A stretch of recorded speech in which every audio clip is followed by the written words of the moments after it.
Hey guys, today we're talking about how to get your mandolin perfectly in tune. I know this can be a challenge because I've been tuning the mandolin for the past 22 years, but also because oftentimes you hear mandolins that are out of tune, and I just think this is kind of a PSA. I just wish everybody could get their mandolin perfectly in tune. And remember, if you're really having trouble and you follow all of these techniques, maybe you need to get your mandolin set up and there's an issue with the intonation. So if you haven't already, please hit subscribe and check out more videos. Thanks.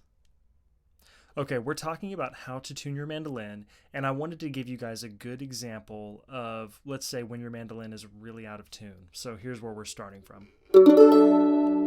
Yikes. And here in a second, when we get it tuned closer, we're going to talk about finely tuning. But let's say that maybe you put new strings on or something, so you're really out of tune, or even if you just, like me, like your instrument hasn't been played in a while and it's just, the strings aren't new, but it's still really out of tune.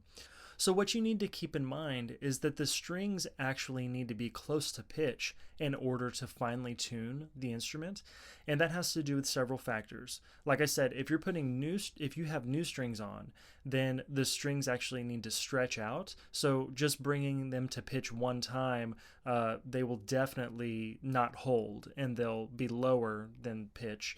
They'll be really flat, and so you probably will have to tune 3 times, 4 times, and that's with kind of playing in between because you really want to stretch the strings out.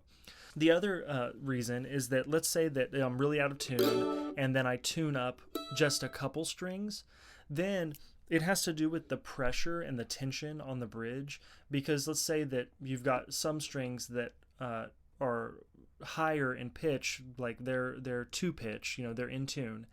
That means that they're a higher tension and that the other strings aren't providing the same type of tension. So basically all of the strings, it'll be easier to tune them all if they're all relatively close to pitch. So what I'm going to do here, just to start out, I'm going to look at my tuner and I'm going to start with my lower strings. Since those are bigger, they're going to be able to put more pressure on the bridge. So I'm going to use my tuner, and what I'm going to do, and I do this because it's just easier if you are playing, for me, if I'm playing the lower string in the pair, and then I'm playing and then resting on the next string, that helps me isolate that string. So I'm going to get my G in tune. So I'm just slowly bringing it up, and we'll get it basically close. We're going to get it close. I'm not worried about it being perfectly in tune.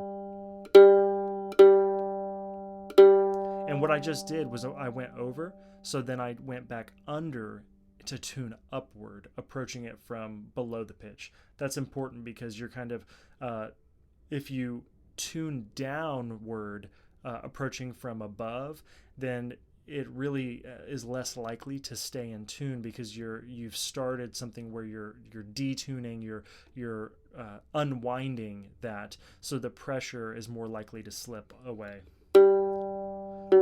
So now, really, I don't even have to look at the tuner. I can just tune this one as well, close to the other one.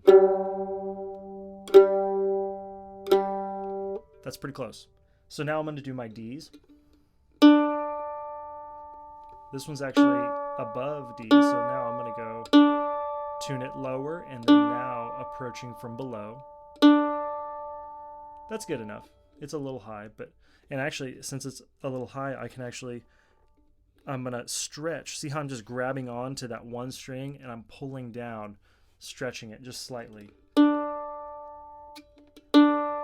Sometimes that doesn't quite work, so okay. So I'm close. Now I'm going to get, well, that's pretty close too, so I'm going to leave that. Now the A's.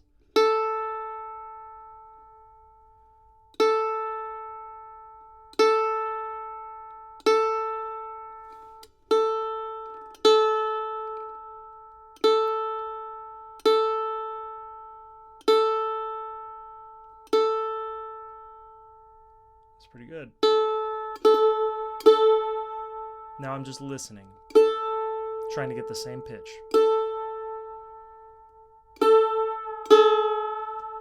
I went past it, so now I had to detune that string to now approach it from the bottom, from below. That's pretty good. Ooh, so we're flat. Now I'm going to tune this one to the tuner.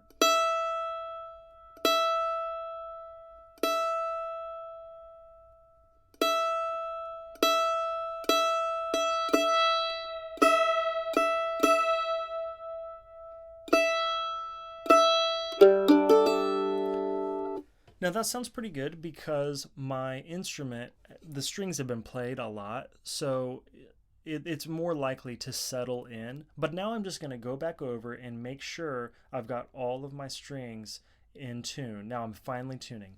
Now I want to show you my technique. I'm actually going to start on the D string, and I'll tell you that the reason why is that I don't really want to tune my G exactly to the tuner, and that has to do with when perfect fifths are tuned over, perfectly over several octaves, it doesn't sound perfect to the human ear. And that's actually why when you're tuning a piano, you have to temper the tuning. It can't be perfectly tuned to the tuner, otherwise it won't sound good.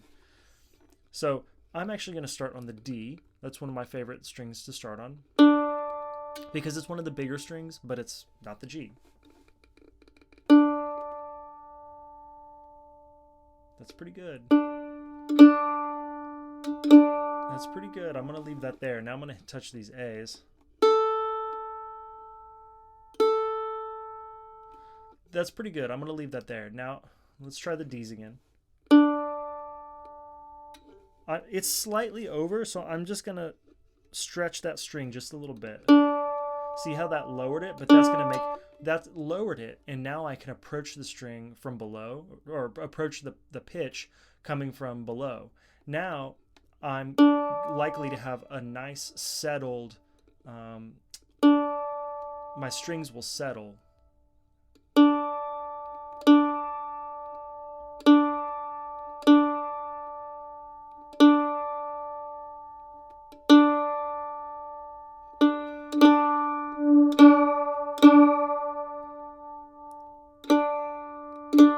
Sounds good.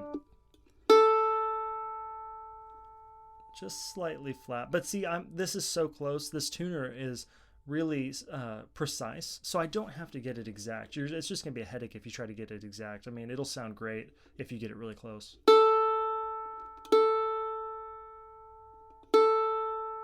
See, that's showing it's a little sharp, so I'm gonna take that string and just stretch it down a little bit, and that works.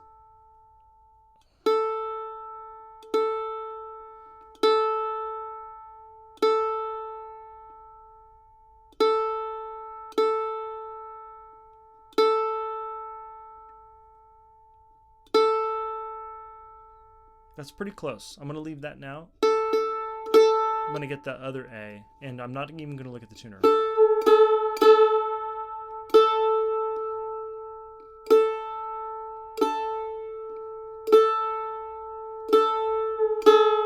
I went past, so now I'm going to start over.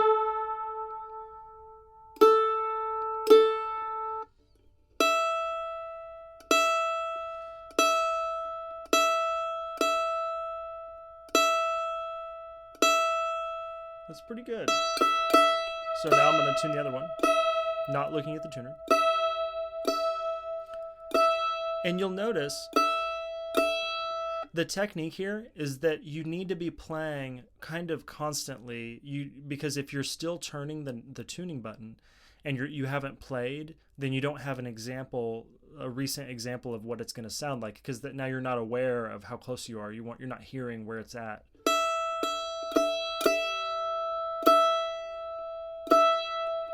I went past it just a little bit.